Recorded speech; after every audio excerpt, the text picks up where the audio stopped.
When the term modern philosophy is used in universities, it's usually to make a distinction from ancient and medieval philosophy. So it doesn't mean just the philosophy of our own day here in the 20th century. It means the Frenchman Descartes. So in practice, what the term modern philosophy means is philosophy from Descartes onwards. René Descartes was born in France in 1596. He received an unusually good education, but he also had unusual independence of mind. And while still young, he perceived that the various authorities he was studying quite often put forward arguments that were invalid. As a young man, he became a soldier and travelled widely in Europe, though without seeing any fighting. And he was struck by the fact that the world of practical life was as full of contradictions as the world of books. He became fascinated by the question whether there was any way at all in which we human beings could get to know anything for certain, and if so, how. He stopped travelling and went into seclusion in Holland, the country in which intellectual life in those days was at its freest. And there, during the 20 years from 1629 to 1649, he produced work of the profoundest originality in mathematics and philosophy, and also did a great deal of work in science. He invented the branch of mathematics known as coordinate geometry. It was his idea to measure the position of a point by its distance from two fixed lines. So every time we look at a graph, we're looking at something invented by Descartes. In fact, those two familiar lines on a graph are known by his name. They're called Cartesian coordinates, Cartesian being the adjective from the name Descartes. His most famous works of philosophy are the Discourse on the Method, which was published in 1637, and the Meditations, published in 1642. He never married, though he had an illegitimate daughter who died at the age of 5. He always had an eye to his own dress, was proud of being an officer, and on the whole preferred the company of men of affairs to that of scholars. But during the years of his creative work, he lived a very solitary life. When he was 54, he was prevailed on by Queen Christina of Sweden, rather against his will, to go to Stockholm and become her tutor in philosophy. It was a mistake. In the bitter Swedish winter, he succumbed to pneumonia, and he died in the following year, 1650. With me to discuss the work of this first of modern philosophers is the Provost of King's College, Cambridge, Bernard Williams, author of a well-known book on Descartes. Bernard Williams, I think the best way we can begin is to try and get clear in our minds what it was that Descartes thought was the main problem he was going to have to confront when he started. Now, what was that? I think he'd been impressed by the education you referred to and his experience of the life around him, with the idea that there was no certain way of acquiring knowledge. It looked as if there were some sorts of knowledge around, but there was no reliable method by which people could advance knowledge. I think it's very important that, to put it in a historical context, that one realizes that science in our sense really didn't exist. I mean, the concept of science in our sense as an organized international enterprise with research methods and laboratories and all that simply didn't exist. And there was room for an enormous range of opinions about what chances there might be of ever being on a science, of there being a science. I mean, on the one hand, there were people, and perfectly sensible people, who thought that if you just found the right fundamental method, you could solve all the fundamental problems of understanding nature in a very short while. For instance, Francis Bacon, the English statesman, thought that you'd be able to get everything on the right road in a very brief period. On the other hand, there were people, skeptical people, who thought you couldn't find any knowledge at all, that there wasn't going to be any knowledge, that everything was up for grabs, as it were. I think one particular reason, it's quite important actually, why there was so much skepticism around, was actually a result of the religious Reformation. That after the religious Reformation, there were all sorts of claims made about how you found out religious truth, and they all conflicted with one another, and there was no way of deciding between them. And that gave rise to a tremendous amount of controversy, in which people said, and enemies of all religions said, well, there simply isn't a way of solving any of these questions. All these people disagree with each other, you can't put it on a foundation. And then religious people, sort of reacting against that, in turn said, well, religion's no different from this from anything else. There isn't a way of putting anything on a firm foundation. So that skepticism was quite an important current in the intellectual climate of Descartes' time, coexisting in an odd way with very extravagant hopes of what science might be able to do, and, for instance, might be able to do for mankind through what we would now call technology. For instance, there were great hopes that there could be a scientific medicine and a scientific industry and so on, but nobody quite knew how to do it. For a fundamental innovator like Descartes, the institutional setup must have presented problems too, mustn't it? I mean, almost every serious institution of learning or study or teaching was in the hands of an authoritarian church whose own intellectual leaders were for the most part in thrall to ancient authority. That is certainly true. Of course, there were many different religious influences, as we just said. I mean, that one effect of the Reformation had been that some seats of learning had more of a Protestant complexion, while obviously those in Descartes' own Paris had a Catholic complexion and so on. But of course, the point you mentioned about authority is very important. Although there had been a good deal of research into what we would now call mechanics or kind of mathematical physics in the Middle Ages, and we shouldn't forget that fact, a great deal of what would go by the way of being science was actually in the form of commentary on ancient books, above all, though not exclusively those of Aristotle. And one thing that Descartes and others of his generation absolutely knew was that historical authority was not the same thing as it were, first-order research or inquiry. So in other words, what one can say is that Descartes, in starting out on his famous search for certain knowledge, was really looking for a way of moving forward from the situation that you've just outlined. I mean, he was looking for a research program, as we might say in modern parlance, and prior to that, a research method. Yes, I think that's perfectly correct description of the situation. It's very important that one further fact which conditions all of his work and which one finds the thread through it was that science was not conceived as a shared or joint or organized enterprise as it is now. For us, it's just taken for granted that science means scientists. There are a lot of people, and they communicate with each other, and there's a division of labor, it's a division of intellectual labor. At that time, in the first half of the 17th century, it was still a reasonable project for one man to have the idea that he could lay the foundations of all future science.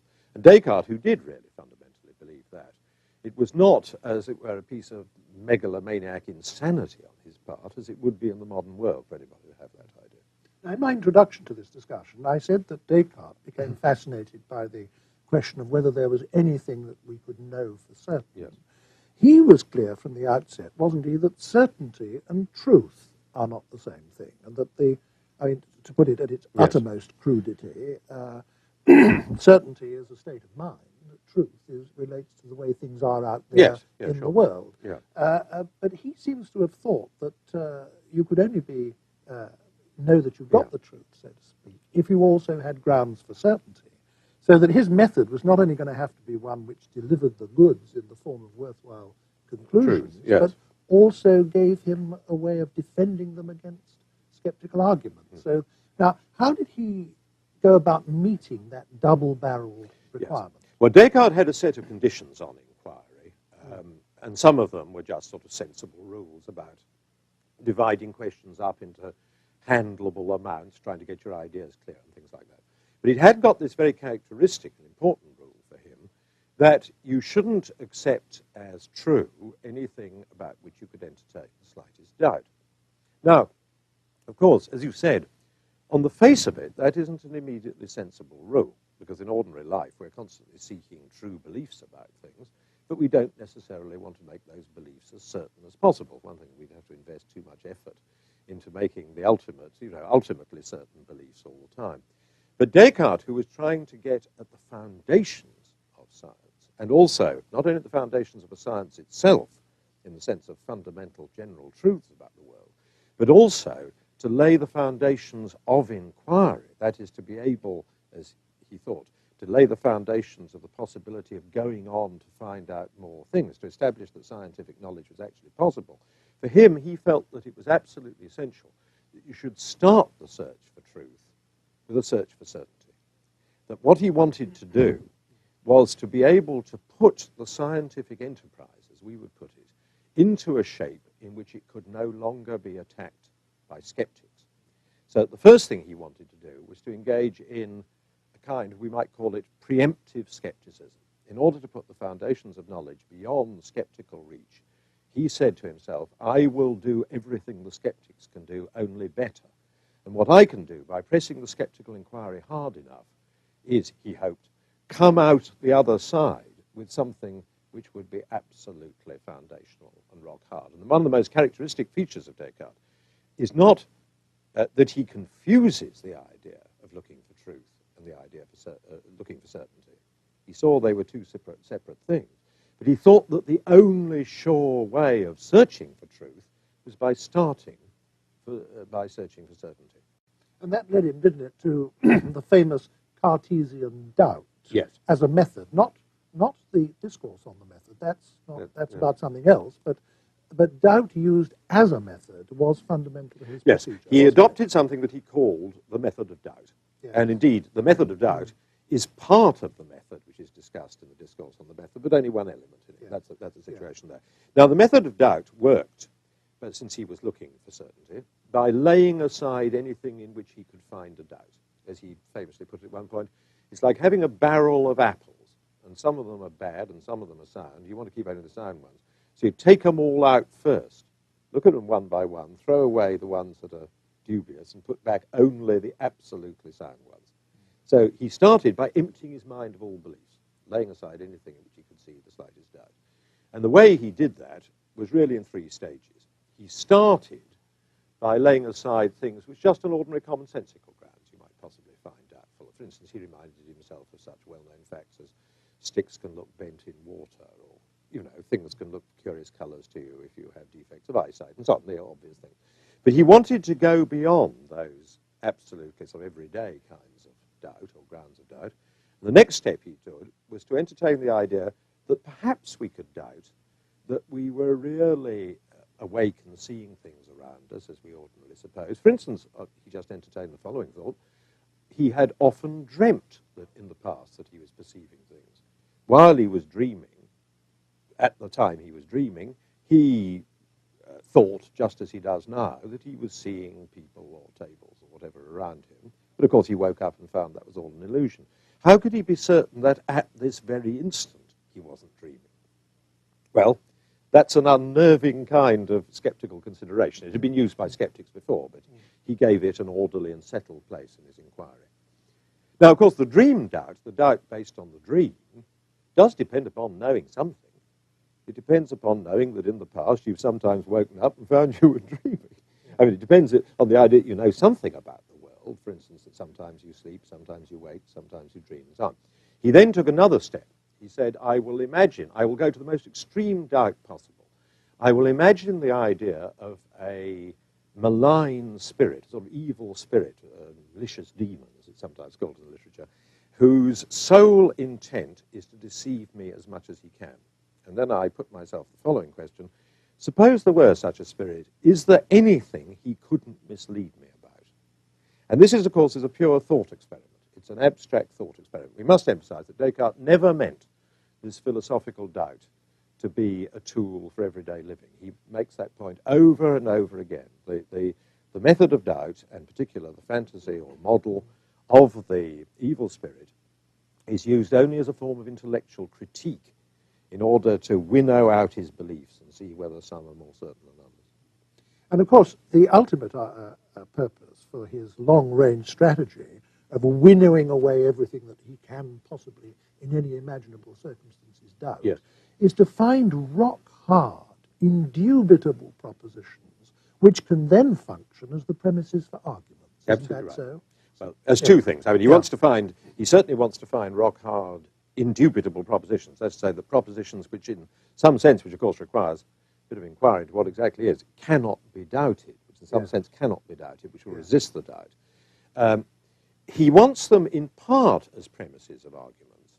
He also wants them in some rather more general role as to provide a kind of background which will validate the methods of inquiry I was referring to before, and we perhaps can say something about how that works, yes. But now, after peeling away all imaginably doubtable propositions, what are the utterly indubitable ones that he finally arrived at? Well, the famous thing that he arrived at, what some French commentators call the turning point of the doubt, that's where the doubt has got to the end and it does a U-turn, and he starts coming back again, constructing knowledge again. The point at which it stopped was the reflection that he was himself engaged in thinking. As he said, the malicious demon can deceive me as he will. He can never deceive me in this respect, namely to make me believe that I am thinking when I am not. Because if I have a false thought, well, that's a thought. So in order to have a deceived thought, I've got to have a thought, so it must be true that I'm thinking. And from that, Descartes drew another conclusion, or at least he immediately associated with that another fundamental truth, namely that he existed. And so his fundamental first proposition, or two propositions really, was, I am thinking, therefore I exist, or cogito ergo sum in the Latin formulation, or as it's often called, the cogito. That's that proposition. It's worth making the point that he himself made it clear that by thinking, he didn't just mean conceptual thought. No. He meant all forms of conscious awareness Experience. whatsoever. Absolutely right. Experience, feelings, etc., etc. Cogito, in this Latin formulation, equally for Descartes' French formulations, means all sorts of things like perceptions and pains and so on, not just... So it wouldn't be unfair to say that what he was saying was, I am consciously aware, therefore I know that I must exist. That's right. That's it. He does actually, in the great work called The Meditations, in which this is most carefully and elaborately set out, he does actually show a great deal of finesse in pushing the boundaries of the cogito forward step by step through various kinds of mental experience. But the sum of what he gets to is exactly that. Yes. Now, in the process of peeling away everything that can possibly be doubted in order to arrive at these fundamental, indubitable propositions, he himself has shown that from these fundamental propositions, nothing follows. That although I am consciously aware, I may draw all sorts of false inferences about, for example, the external world or whatever it might be, from whatever the deliverances of my own consciousness are. So I'm conscious only, I mean, I can be sure only of the fact that I am having whatever immediate experience it is I am having. I can't be absolutely certain of any inference I may make from that. Well, it depends on what sort of inference it is. What he thought was that the mere fact that I have the experience, as it were, of being confronted with this table, for instance, doesn't guarantee the existence of that table. I mean, that was got rid of even at the dream state of the doubt. And, of course, it's even more got rid of by our friend, the malicious demon, who has made it, I might just have this experience and nothing actually be there. So I can't immediately infer from my experience. What Descartes tries to do is to construct now a set of considerations which will enable him to put the world back. Though it has to be said straight away that the form in which the world is put back is rather different from that of common sense. We don't just, as it were, having moved all the furniture out of the attic in the course of the doubt, stuff it all back again in a totally unreconstructed form. We have a different view of the world when we reconstitute it than we did in our everyday common sense experience. And incidentally, we'll come to how he does that, but it's a very important fact about the method of doubt that is so. It's extremely important because sometimes people talk about Descartes' doubt as if all he did, he had a kind of gratuitous doubt and then sort of put the whole world back again afterwards. But it's very important that not only does he put it back for very special reasons, but that what he puts back has actually been subtly modified by an intellectual critique of how we can know things. Yeah. But now how he puts it back is a question. I was going to say, the point that I'm concerned to get at now is that he seems, in arriving at his indubitable propositions, to have painted himself into a corner. Yeah. Because he's given himself indubitable propositions which he himself has shown at a previous stage of the inquiry can't be used to infer any certain truth about the existence of anything outside myself. Well, all he's seen at the earlier stage of the proceedings is that the most obvious way of inferring the world from them isn't valid. He's now going to give you a way which he claims is. Now, of course, some people think that this actually is a bit of a conjuring trick and that he actually tries to get himself out of the corner into which he's painted by the well-known hero of the thriller novel. You know, likely he threw off his bonds, but I mean, this is how it works. Now, having, as you rightly say, got to the point at which it is only the contents of his consciousness which he is acquainted with. There's nothing else available to him. It's obvious if he's going to put the world back, he's got to do it entirely out of the contents of his consciousness. So he's got to find something in the contents of his consciousness which leads outside himself. And he claims that what this is the idea of God. He discovers among the contents of his consciousness the conception of God. And he argues that this is unique among all the ideas that he has, among all the things that are in his mind. This alone is such that the mere fact that he has this idea proves that there is really something corresponding to it. That is to say, there really is a God. That's a very difficult one for many modern readers to swallow, isn't it? Of course. In fact, he has two different arguments, both of which he uses in the Meditations for doing this. One is an old medieval argument called the ontological argument, which is, I think, perhaps we needn't spend time on. That is a kind of logical puzzle, I think, a metaphysical puzzle, but it's much less characteristic of Descartes. The one that's really characteristic of Descartes is the argument which says, I have this idea in my mind, but I see an absolutely intuitive necessary principle, which is the lesser cannot give rise to the greater. The lesser cannot be the cause of the greater. Now, my idea of God is the idea of an infinite thing. And although it's only an idea in itself, it's nevertheless the idea of an infinite thing. It involves the idea that I can conceive an infinite being. But no finite creature, as I know myself to be, could possibly have given rise to such an idea, the idea of an infinite being. It could only have been implanted in me by God himself, as he memorably puts it at one point, as the mark of the maker on his work. God, as it were, signed me by leaving in this infinite idea of God himself. When I reflect that the lesser cannot give rise to the greater in this way, I realize that since I have this idea of God, it can only be because there actually is a God who has created me.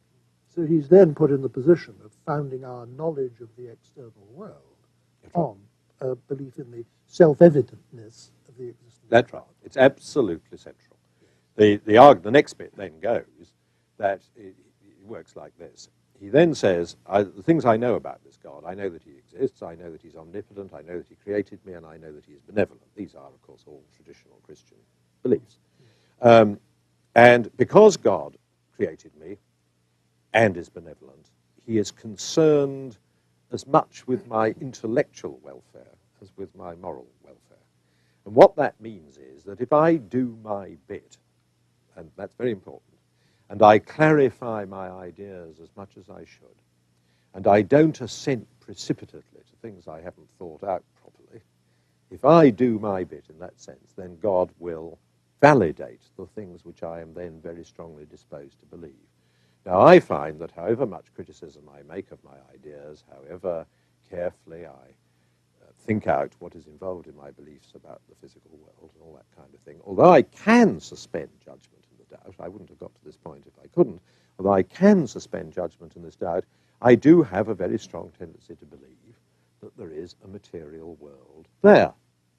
And since I have this disposition, I've done everything in my power to make sure that my beliefs are not founded on error.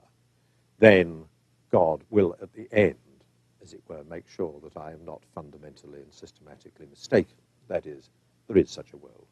So, in other words, by ending up arguing in effect that the world of science is given to us by a God whose existence is self-evident and whose benevolence is self-evident, he, so to speak, not so much answered the skeptics about science as jumped over them, and he's bypassed them. Well, what somehow. he says is that it's absolutely essential to his position that he believes that these arguments that involve God will be assented to by any person of good faith who concentrates on them enough. That's absolutely essential.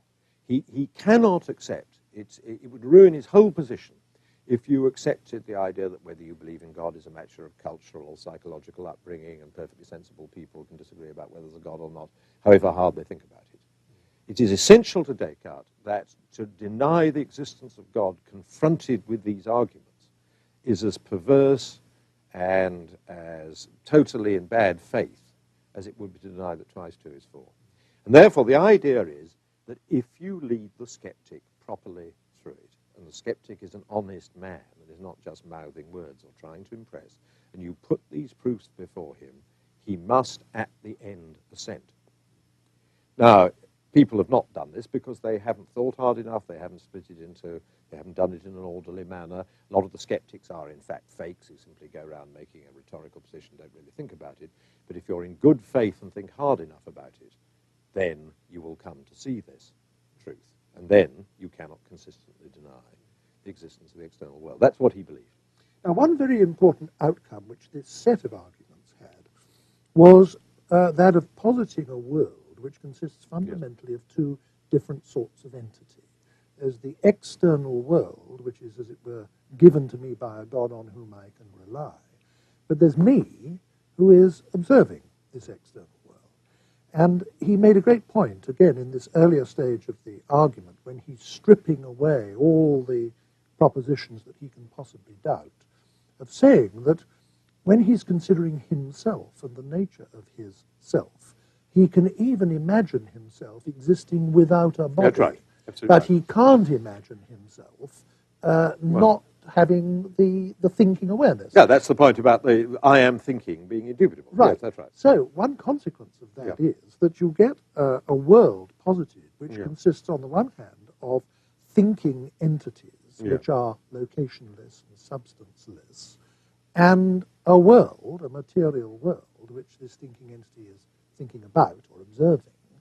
And it's a world of observer and observed, mind and matter, spirit and material, Yeah. which has become built into the whole Western way of looking at things. That's absolutely right. Yes. But now, Descartes' ultimate aim from the beginning has been to establish the project of science, or of what we That's right. would call science. That's it. The project of what we Yeah. would call science. And by the arguments that you've outlined, he's now arrived at a certain view of the external world. That's right.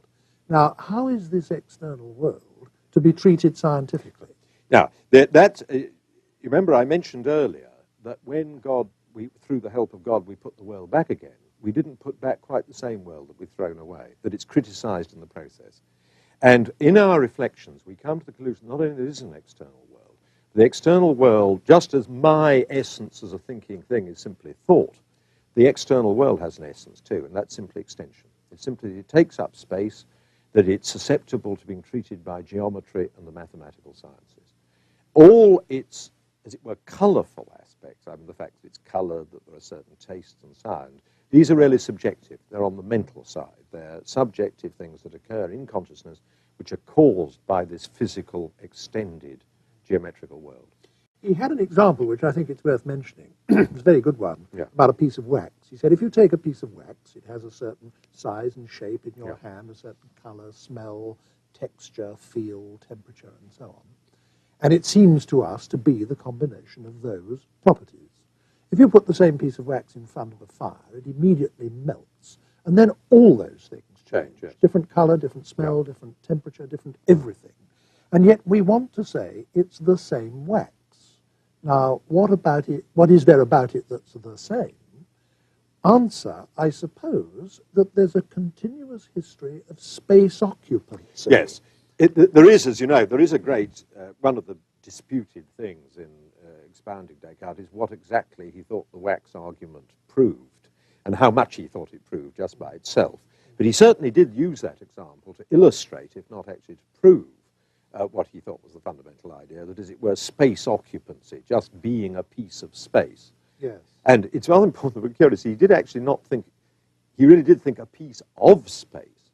He didn't think it was just a thing in space, because he didn't believe in a vacuum. He really did think that the whole world was one extended item, and that separate things in it, as we say, tables or whatever, really are local pieces of this in certain states of motion. Now, this is a foundation for the mathematical physics of the 17th century.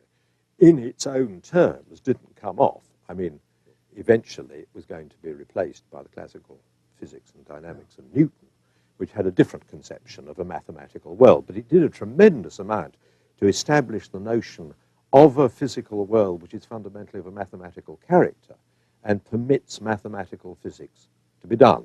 Because it was one of the most important and striking facts about the scientific revolution, starting in the period we're discussing in Descartes' lifetime and through his work, is that the first of the great sciences, as it were, to get going was in fact mathematical physics.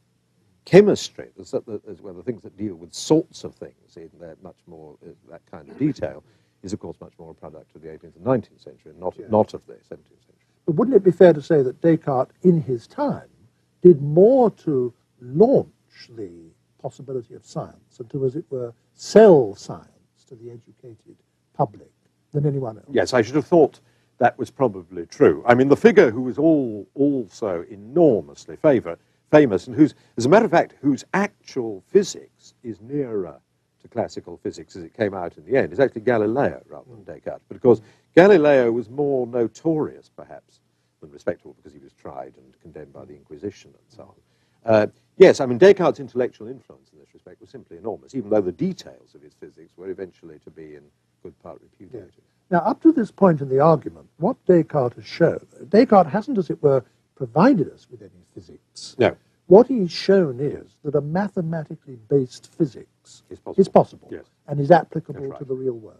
Yes. Can you expand on that distinction a little? Yes, absolutely. What he hopes to have shown by the manoeuvres we've followed so far, is that, as it were, the world is so constructed that man is capable of knowing about it.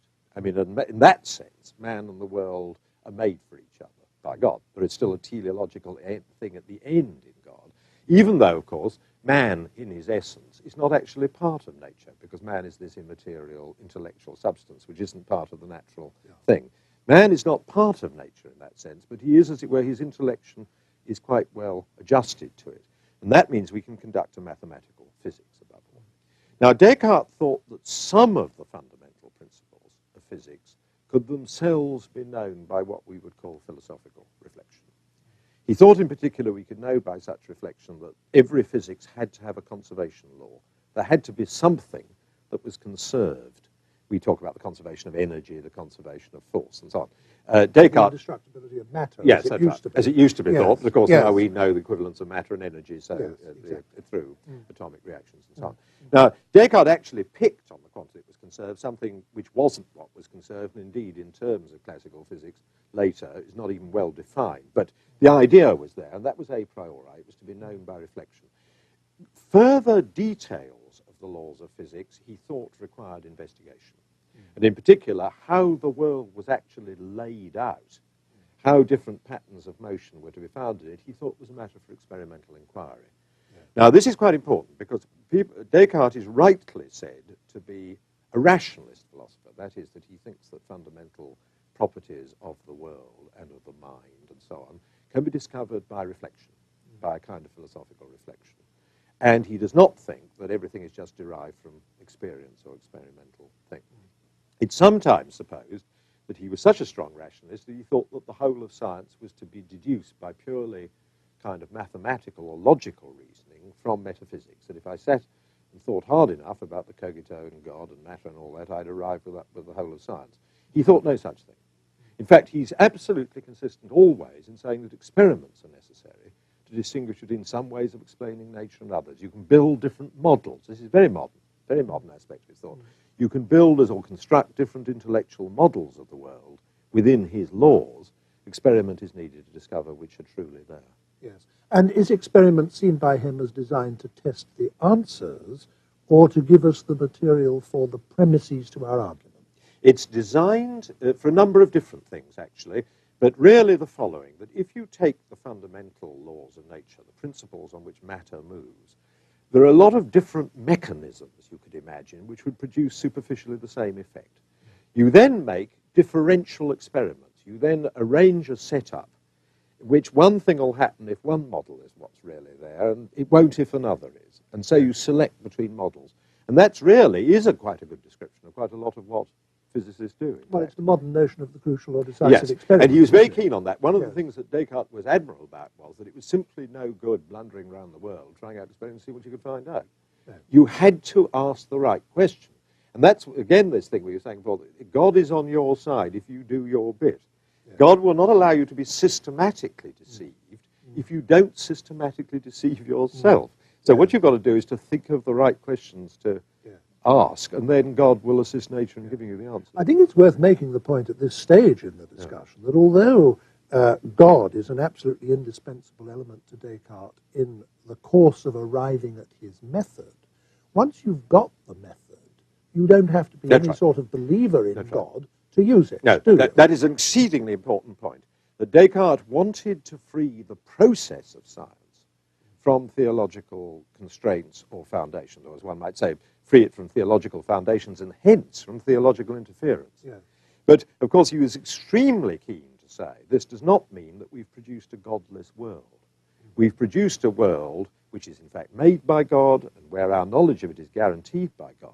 But where you have to appeal to God in your intellectual life is not in, as you rightly say, in conducting science, but in proving to skeptics that it can be conducted. And Descartes very sensibly thought you shouldn't spend a lot of time in proving to skeptics that it can be conducted. You only need to do it once. He thought he'd done it. Yeah. Now let's all get on with it, was his view. One phrase that's commonly used for an aspect of this whole system that he provided us with is Cartesian dualism. Yes. We've talked about this already. You mean the mind-body Yes, dualism? the division of total reality into spirit and matter. Yes. Now, didn't this give him a theoretical problem of a very important Yes. kind? How do you explain the interaction? I mean, to put it very crudely, Yes. how is a spirit able to push Yeah. objects in the world around? Yes. Well, I'm afraid, frankly, the answer is that he never really did. I mean, Leibniz, somewhat scornfully, said on this subject, the interaction, said, Monsieur Descartes seems to have given up the game so far as we can see.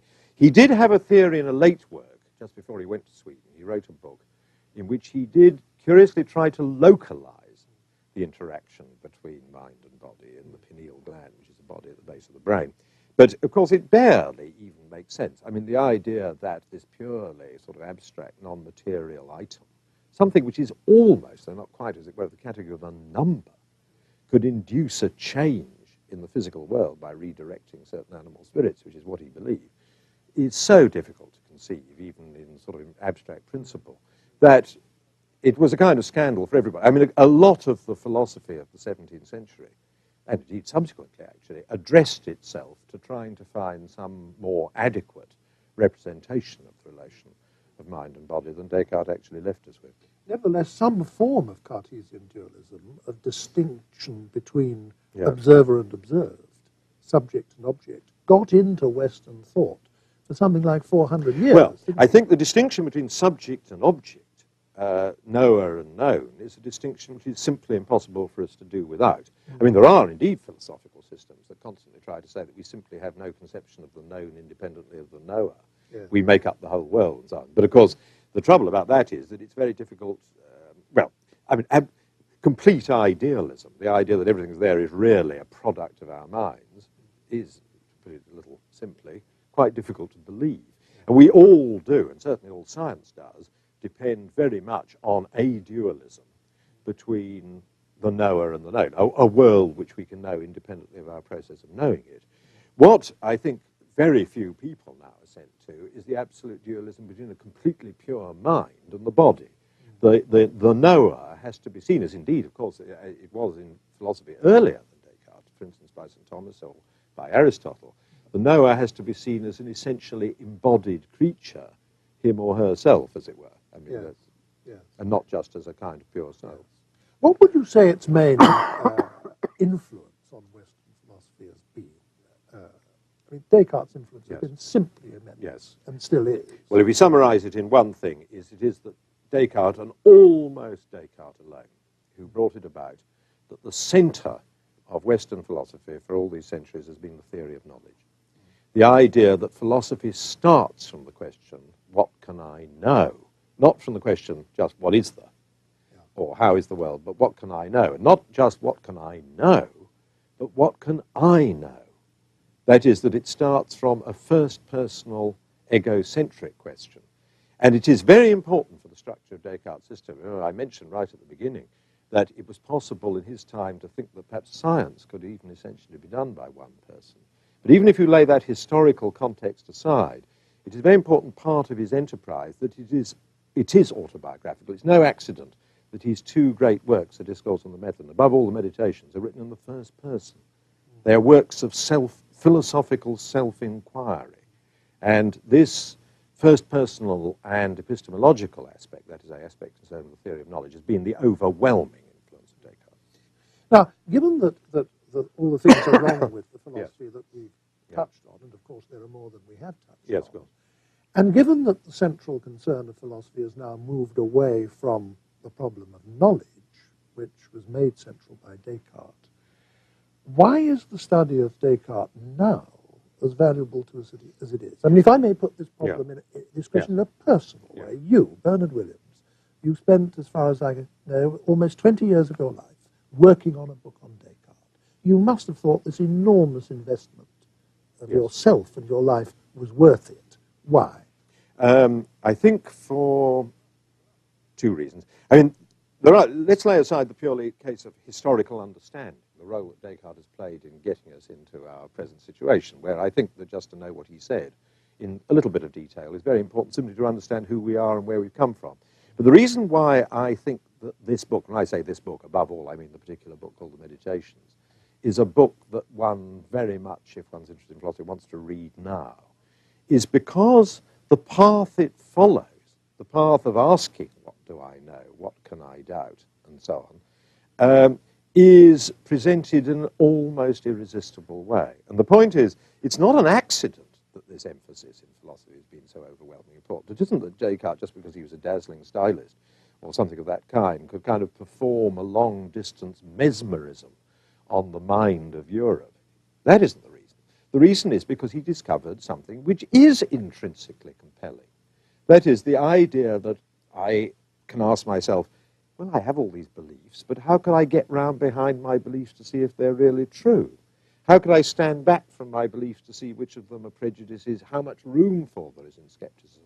These are really compelling questions, and it needs an enormous amount of philosophical imagination and work to get oneself out of this very natural pattern of reflection. And another very related question, which comes before you very dramatically in this extraordinarily written book, is not just what can I know, but as we discovered already in the cogito, what am I? We can imagine ourselves, we have this power of imaginative extraction from our actual circumstances. We can imagine ourselves looking out on the world from a different body. We can imagine looking into a mirror and seeing a different face. And what's important, looking into a mirror, seeing a different face and not being surprised. And this gives us the idea, a very, very powerful idea, that I am independent of the body and the past that I have. And that is an absolutely foundational experience of the Cartesian idea, that I am somehow independent of all these materials. The Cartesian dualism, though once you look at it, as it were, sideways as a theory, it's immensely difficult to believe for the reasons that we've touched on. It also has the fact that it's almost impossible to resist if you go at it through a certain set of reflections.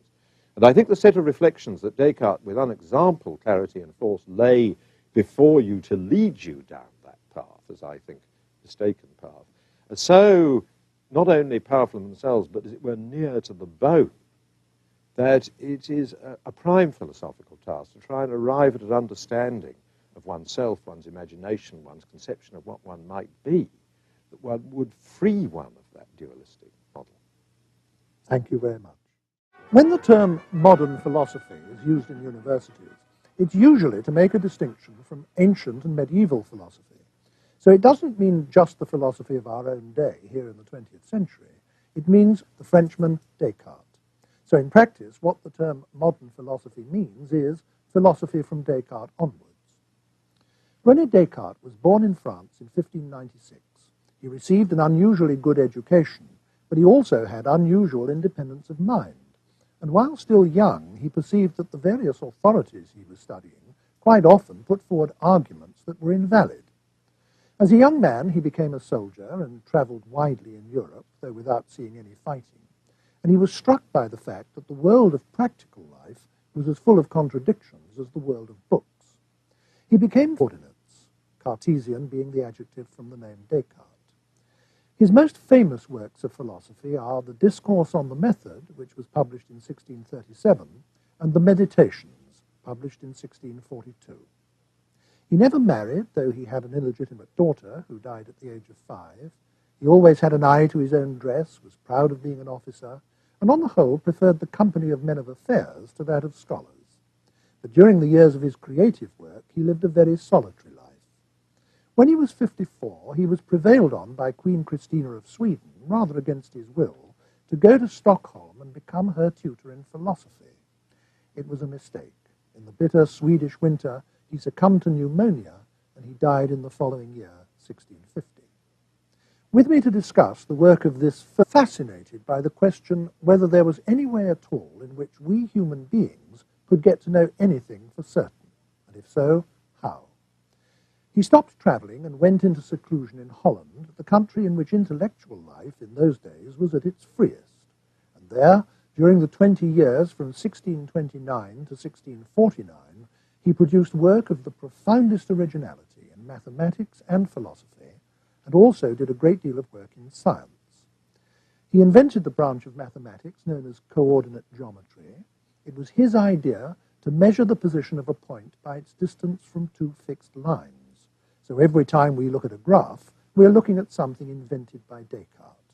In fact, those two familiar lines on a graph are known by his name. They're called Cartesian coordinates. With research methods and laboratories and all that, simply didn't exist, and there was room for an enormous range of opinions about what chances there might be of ever being on a science, of there being a science. I mean, on the one hand, there were people, and perfectly sensible people, who thought that if you just found the right fundamental method, you could solve all the fundamental problems of understanding nature in a very short while. For instance, Francis Bacon, the English statesman, thought that you'd be able to get everything on the right road in a very brief period. On the other hand, there were people, skeptical people, who thought you couldn't find any knowledge at all, that there wasn't going to be any knowledge, that everything was up for grabs, as it were. I think one particular reason, it's quite important actually, why there was so much skepticism around, was actually a result of the religious Reformation. That Our first of modern philosophers is the Provost of King's College, Cambridge, Bernard Williams, author of a well-known book on Descartes.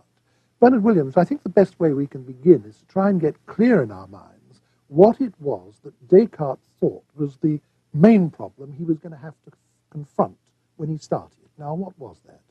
I think he'd been impressed by the education you referred to and his experience of the life around him, with the idea that there was no certain way of acquiring knowledge. It looked as if there were some sorts of knowledge around, but there was no reliable method by which people could advance knowledge. I think it's very important that, to put it in a historical context, that one realizes that science in our sense really didn't exist. I mean, the concept of science in our sense as an organized international